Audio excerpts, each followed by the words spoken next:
Olá, boa tarde. Há 3 anos, o Tribunal de Justiça de Goiás tem um local voltado à inovação.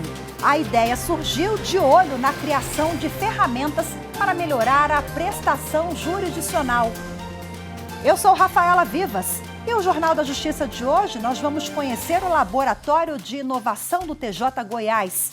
Esse é apenas um dos destaques do dia. Vamos aos demais. Com a autorização da Justiça, a Operação contra Trabalho Escravo liberta 19 pessoas em Duque de Caxias, no Rio de Janeiro. Eles foram trazidos do Paraguai e não recebiam salários. Extração ilegal de ouro. Polícia Federal combate a atividade criminosa na terra indígena Sararé, em Mato Grosso. E ainda, presidente do Supremo Tribunal Federal e do Conselho Nacional de Justiça, ministra Rosa Weber, lança cartazes sobre a audiência de custódia em 4 línguas indígenas.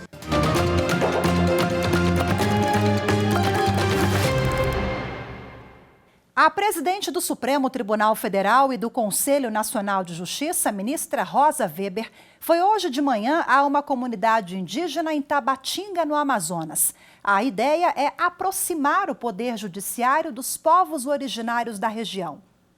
Nessa segunda-feira, a ministra cumpriu uma agenda extensa na cidade. Uma das atividades foi o lançamento de cartazes que explicam o funcionamento das audiências de custódia e os direitos dos presos em 4 línguas indígenas. A reportagem é de Carolina Chaves. Em Tabatinga, a presidente do STF e do CNJ, ministra Rosa Weber, foi recebida pela presidente do Tribunal de Justiça do Amazonas, a desembargadora Nélia Caminha Jorge, e representantes das 3 forças militares no estado. O lançamento dos cartazes sobre a audiência de custódia foi na Câmara Municipal da cidade.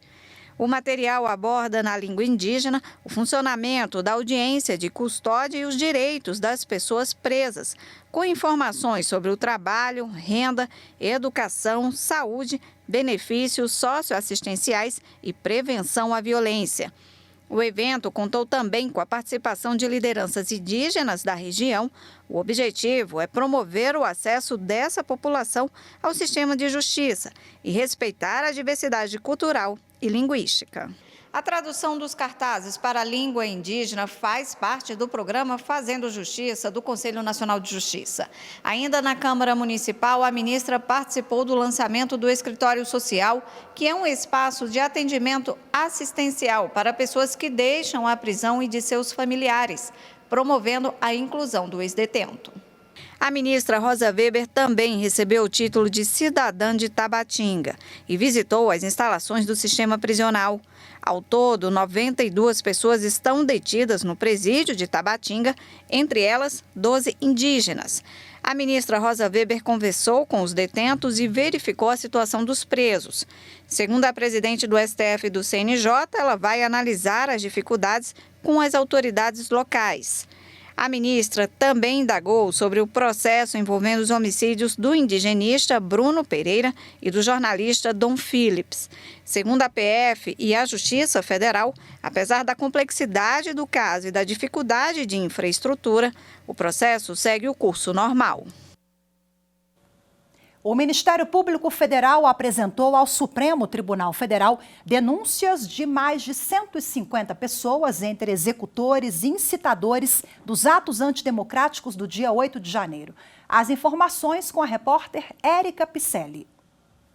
Essa foi a 9ª leva de acusações de pessoas envolvidas nos ataques à sede dos 3 poderes no dia 8 de janeiro, apresentada pelo Grupo Estratégico de Combate aos Atos Antidemocráticos do Ministério Público Federal. Dos 150 novos denunciados, 16 são acusados de serem executores, presos em flagrante no interior do Palácio do Planalto e, depois de audiência de custódia, tiveram as prisões substituídas por liberdade provisória com uso de tornozeleiras eletrônicas. eletrônicas. 134 identificados como incitadores dos crimes, que também foram presos em flagrante no dia seguinte aos atos de vandalismo, quando estavam no quartel-general do Exército, em Brasília, foram liberados depois da audiência de custódia, como os demais denunciados.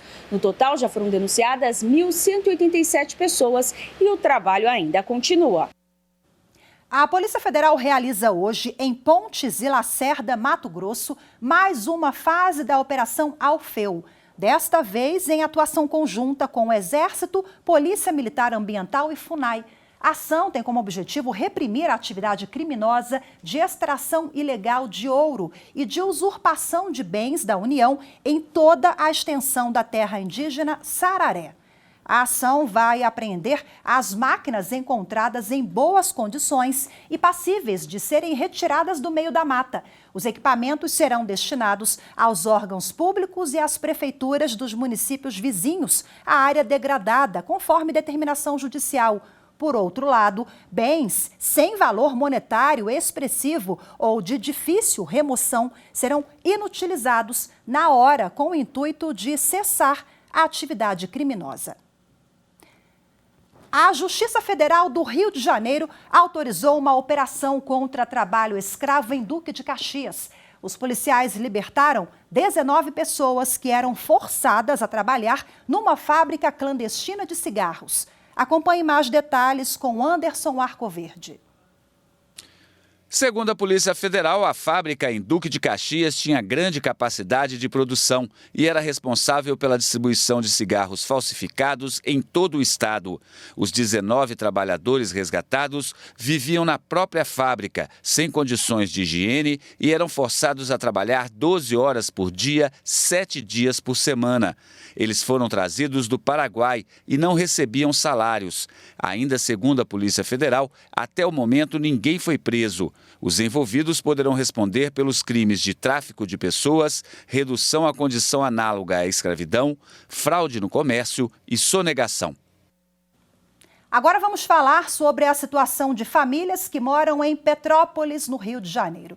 O ministro Edson Fachin, do Supremo Tribunal Federal, suspendeu 40 ordens de despejo de pessoas que moram nas margens da BR-040. Os detalhes da decisão com o repórter Renato Rosa. A medida foi tomada após uma reclamação ajuizada pela Defensoria Pública da União. Segundo a DPU, há cerca de 140 ações idênticas de despejo na Justiça Federal, apresentadas pela Agência Nacional de Transportes Terrestres e pela Companhia de Concessão Rodoviária Juiz de Fora Rio, Concer. Todas estariam relacionadas a famílias que moram no local há décadas e a presença foi consolidada diante da inércia do Estado. A Defensoria lembrou que o Supremo estabeleceu regras de transição para a retomada das remoções de habitações coletivas, após a suspensão dessas medidas durante a pandemia. Sustenta que a demanda é nitidamente coletiva, ainda que esteja por uma estratégia processual da NTT dispersa em inúmeras ações individuais. Ao acolher o pedido, o ministro Edson Fachin observou que a análise da situação das famílias e do caráter individual ou coletivo das ocupações exige mais elementos. O ministro decidiu pela medida de urgência, diante do risco de demolição e de demora para uma decisão definitiva. A seguir, vamos conhecer o InovaJus, o laboratório de inovações do Poder Judiciário do Estado de Goiás, que acaba de completar 3 anos. As informações em instantes, voltamos já.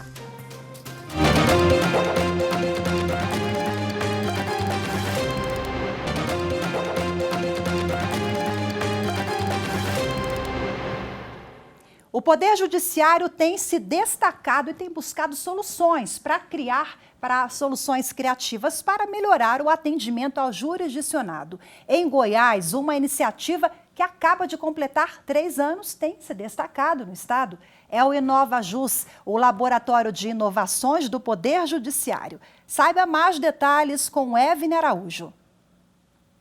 Quando falamos em laboratório, o senso comum leva nossa imaginação para espaços que nos remetem à área da medicina e da química. Locais que são desenvolvidos para a realização de pesquisas e experimentos científicos. Mas o que grande parte da população não sabe é que o Poder Judiciário tem se tornado um celeiro de laboratórios. Só que estes são criados para pensar em inovação no setor público.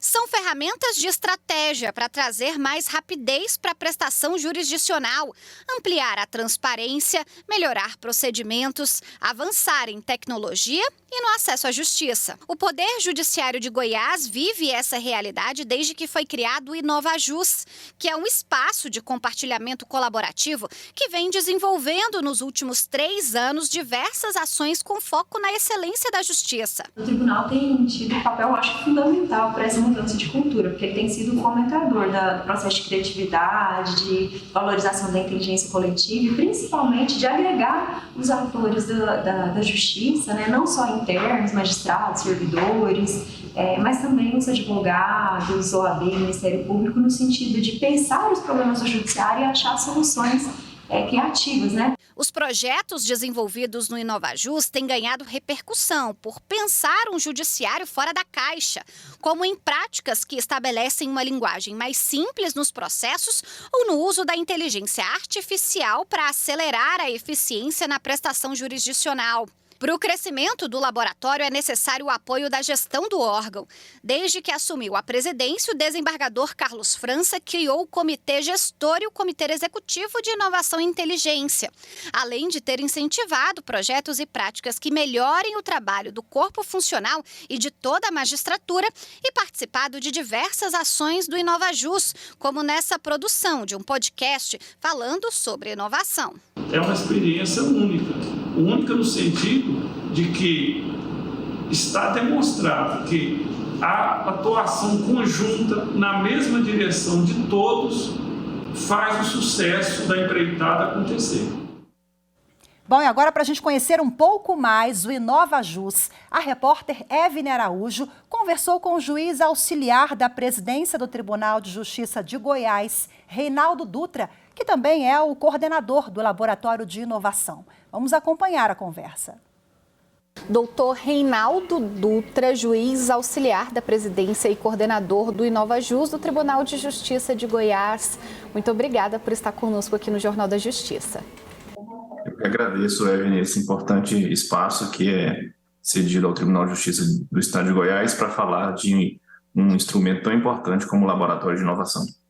Doutor, aproveitando esse gancho, qual a avaliação que o senhor faz desses 3 anos do InovaJus aí no Tribunal de Goiás?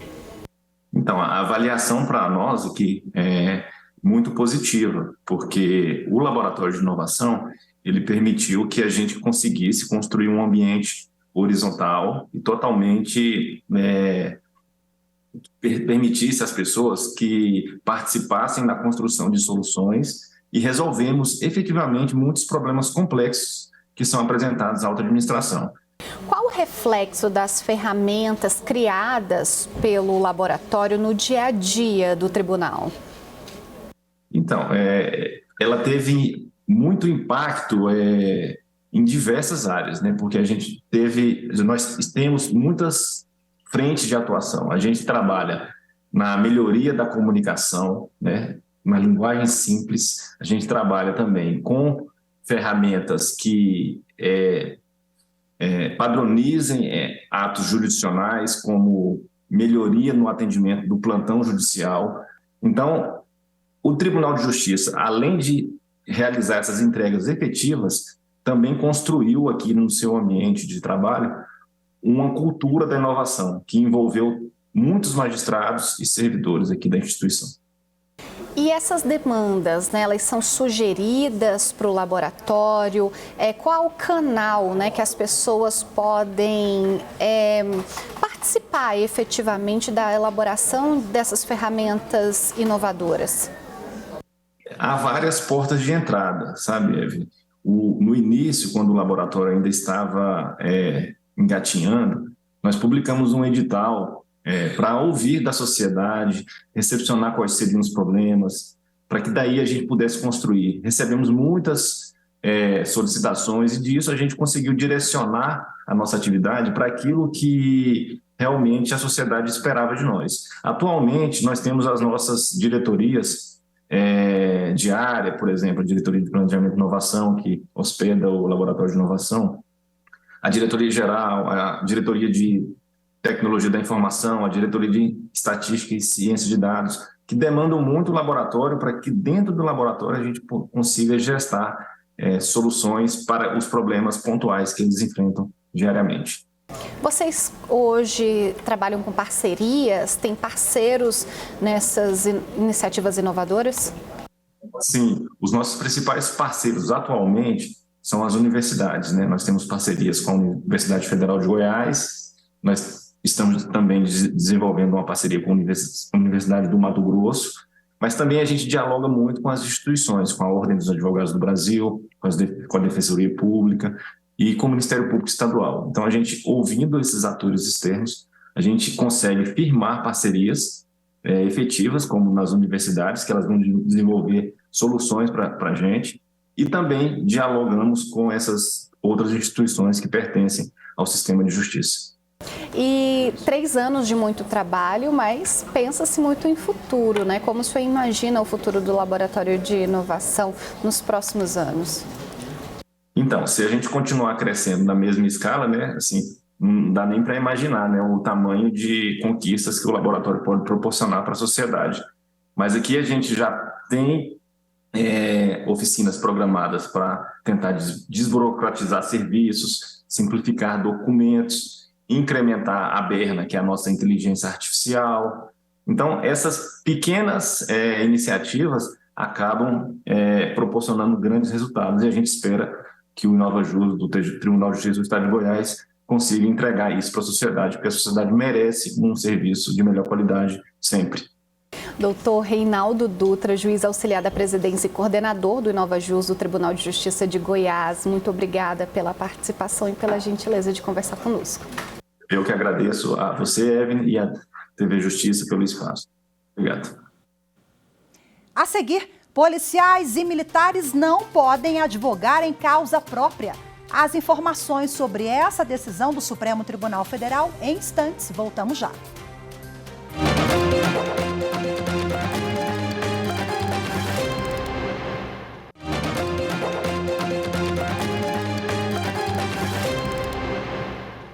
O Tribunal de Justiça do Distrito Federal considerou prescrito o crime de formação de quadrilha no esquema de pagamento de propinas conhecido como Caixa de Pandora. A decisão beneficia 20 réus, entre eles o ex-governador José Roberto Arruda e o ex-vice-governador Paulo Otávio. O juiz Fernando Brandini Barbagallo afirmou na decisão que a prescrição deve ser reconhecida depois de 8 anos de recebimento da denúncia. Isso significa que, conforme prevê a lei, não é mais possível condenar ou absolver os réus. O doleiro Alberto Youssef, um dos delatores da Operação Lava Jato, foi preso novamente por determinação da Justiça Federal em Curitiba. O juiz responsável pelo processo levou em conta as informações da Receita Federal sobre o patrimônio do doleiro. A repórter Carolina Chaves tem os detalhes.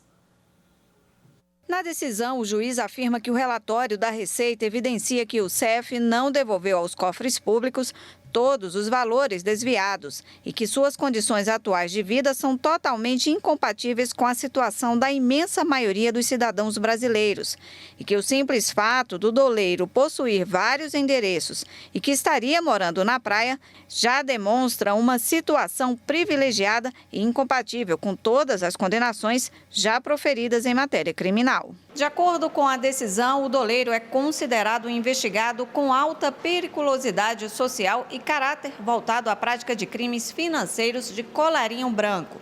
Além de não ter quitado a dívida com a Receita, Alberto Youssef tentou comprar um avião e um helicóptero.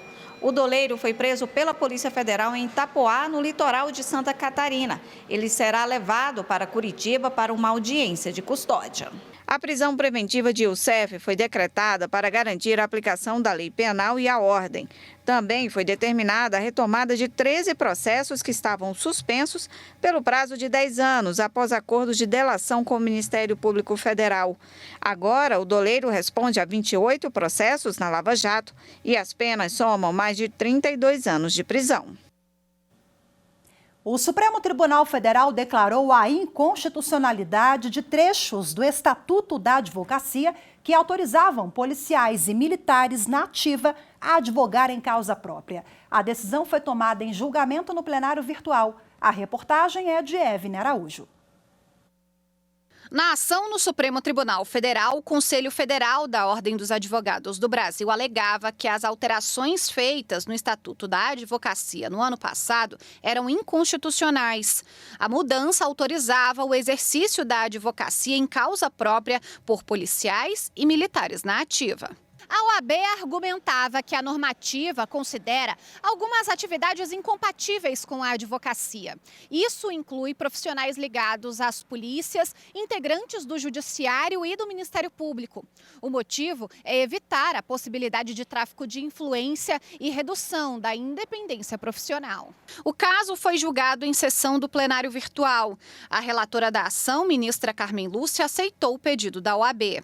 De acordo com a ministra, não há possibilidade de se conciliarem essas atividades com o exercício da advocacia, ainda que na atuação em causa própria, sem que ocorram conflitos de interesses e derrogação de regimes jurídicos pertinentes a cada carreira em particular. Por unanimidade, os ministros do STF entenderam que a advocacia simultânea, mesmo em causa própria, exercida por policiais e militares, põe em risco a boa administração da justiça porque privilegia esses servidores aos demais advogados e compromete o bom e regular funcionamento das instituições de segurança pública.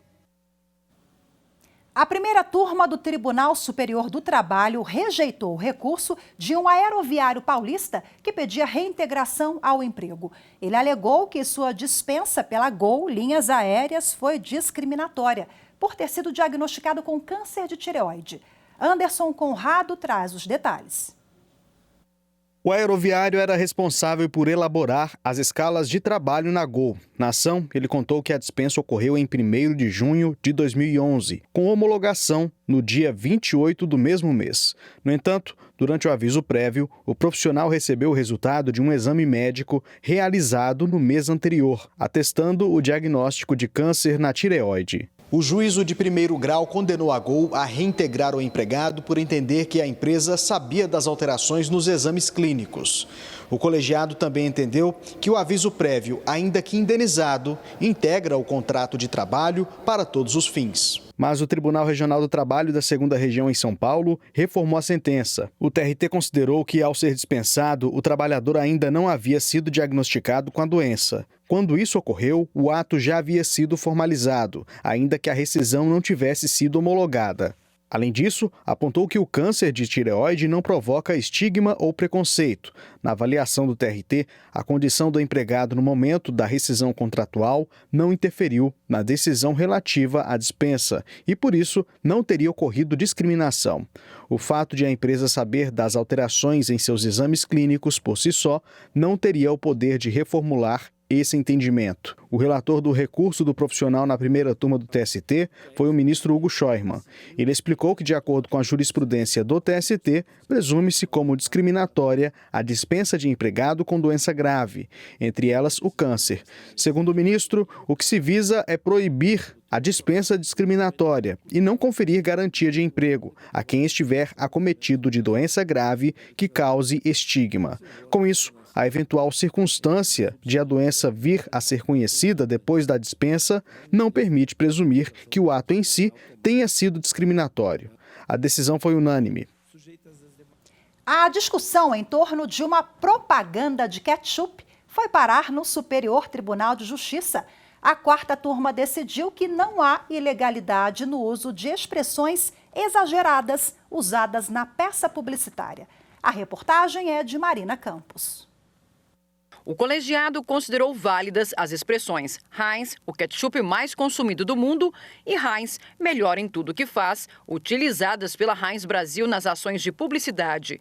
No mercado publicitário, essas expressões são normalmente inseridas nas embalagens e nos materiais de comunicação como forma de destacar algum benefício do produto. E foi justamente por conta dessas frases que a Unilever, dona da marca Hellmann's, acionou o Conselho Nacional de Autorregulamentação Publicitária, que determinou a suspensão do uso das expressões Com isso, a Heinz entrou na justiça. Em primeiro grau, o juiz considerou as expressões lícitas, mas determinou que a frase Heinz, o ketchup mais consumido do mundo, fosse acompanhada de uma fonte de pesquisa que confirmasse a informação. O Tribunal de Justiça de São Paulo rejeitou o recurso da Unilever, que recorreu ao STJ, alegando, entre outros fundamentos, que o uso das expressões pela Heinz caracterizaria a publicidade enganosa. O relator do recurso, o ministro Marco Buzzi, entendeu não ser razoável proibir o fabricante ou o prestador de serviço de se autoproclamar o melhor em sua área de atuação, especialmente quando não há qualquer mensagem depreciativa contra os concorrentes. Ao rejeitar o recurso especial da Unilever Brasil S.A., o colegiado entendeu que a Heinz se limitou a utilizar o recurso chamado puffing, exagero publicitário admitido pelo ordenamento jurídico brasileiro e que, segundo destacado no processo, é usado pela própria Unilever. Hoje ficamos por aqui. Muito obrigada pela sua companhia. Uma ótima tarde. Até amanhã. Tchau, tchau.